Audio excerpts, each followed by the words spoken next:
Hello. For the woods knife lovers out there, I got a little update.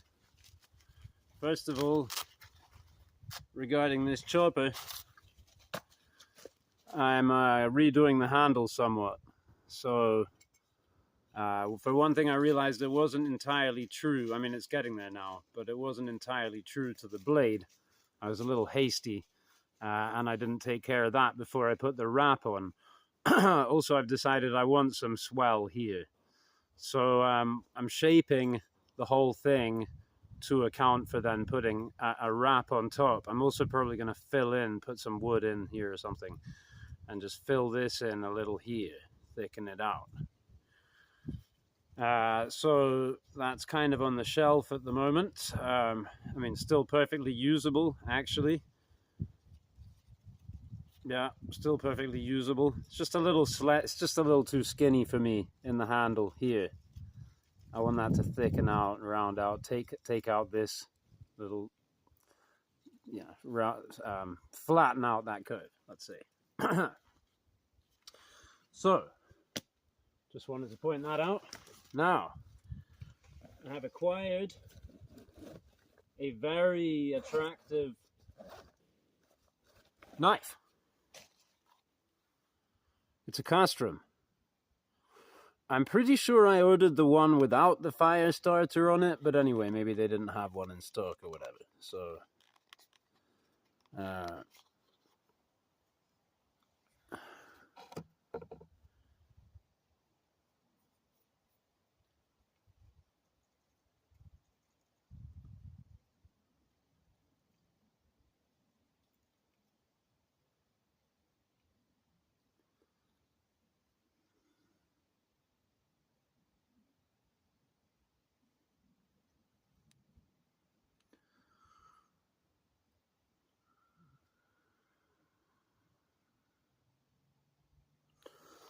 let's try it. Here's a piece of each.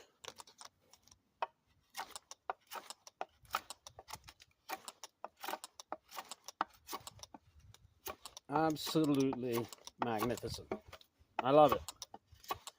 I've been here testing various knives of this kind of category, really ever since getting that Woods Gem lap knife. I've been kind of on a quest to see if there's something even better out there for me. And, you know, in that weight class, I just don't think there is. But if you're going to go full tang and add a little extra weight, then we had the Baker Forged. Very serious contenders, kind of old school. I love those guys. I'm still working on them. Then we had the Terra Akeskus Viper 440C, an absolute phenomenon and an enigma of a knife. But this thing, I think it's going to start riding on my belt quite a lot. I love it. I love this handle profile. I think Castrum, there are other makers out there that have a handle. This here is actually reminiscent to me of the patented Baker Forge handle. This kind of drop here, it's a little different. And what's his name? Really amazing UK knife maker, Jack Lore. It may come back to me. Something like that. Anyway, he makes, I think it's Jack Lore, makes really lovely bushcraft knives, some of which, to my mind, have a handle layout a little like this. Just very comfortable. It's a little slender down here, especially once you're used to the bigger Leoku kind of pommel, but that's excellent. That is really good. Love it. Now, third up for demonstration and reveal, I made a knife. I had the blade for a while. It's one of my Stanley Chisel blades. I actually banged this one out very quickly at the Greenfield Forge on their big grinder. Most of the chisels are pretty warped, but this one was very straight to start out. I don't know, I was just kind of in the zone, and so I managed to get it 80% of the way there very quickly. So I put the handle on it, which was the pommel of an axe. So when it was on an axe, it went this way. But once I started whittling on it, I realized that it would work nicely this way. Flipped it around. So yeah, I'm guessing that's hickory. Whatever it is, it's old. It's an old axe handle. And oh, I've got the rest of it here actually. Yeah, this is the axe handle. The axe head itself was an old keen cutter, split down the back. May have been like a mild steel with a carbon bevel sandwiched in there or something, because it was just split right down the back. I should show it actually. But yeah, this is the handle. So that was the part that was missing, and with here, it's conveniently got a split there for me. And so what I'm going to do is use this part to make the sheath. You can see these damaged areas here where it was getting trashed. So it was still a pretty decent axe handle, but I don't know, I saw that pommel with the grain in it and everything, and I just cut it off.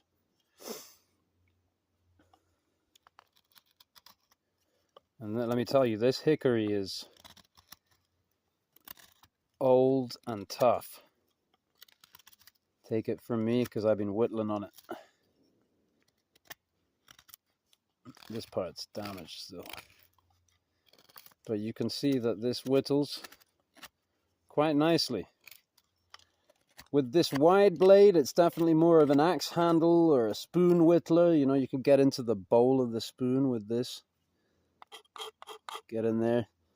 Not so much of a slingshot whittler for me because of the breadth of the blade, but you know, you could definitely do it still. And I figured it would be, you know, quite a handy skinner. And it's interesting, this kind of handle layout. I'm finding it very comfortable. Somewhat inspired by my current everyday belt knife, which is this Hella.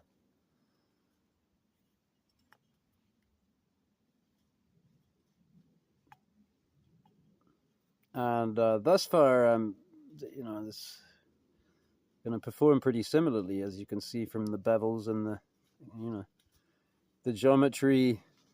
It's fun. I'm looking at it right now, and I'm just seeing that, well, I guess that's kind of how my bevels come out if you leave it up to me. That kind of angle and that kind of convexity. Because I didn't use any, this is all freehand, what I'm doing. Nice, it works.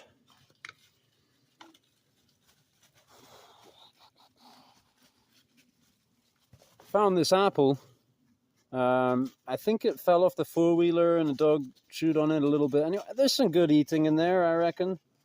So let's demonstrate this reverse grip. You know, your pinky comes around the back here, and then it kicks the blade in towards you, which I think should make for quite a good job in the instance of doing something like this, you know. Yeah, it's very comfortable in the hand. Nice and big and chunky. And I gather that it's not fashionable, or it's fashionable to have a handle that is proportionally similar to the size of the blade, especially if it's a smaller knife. And so something like this with a 3-inch blade and a massive chunky handle is not very cool. But well, it works.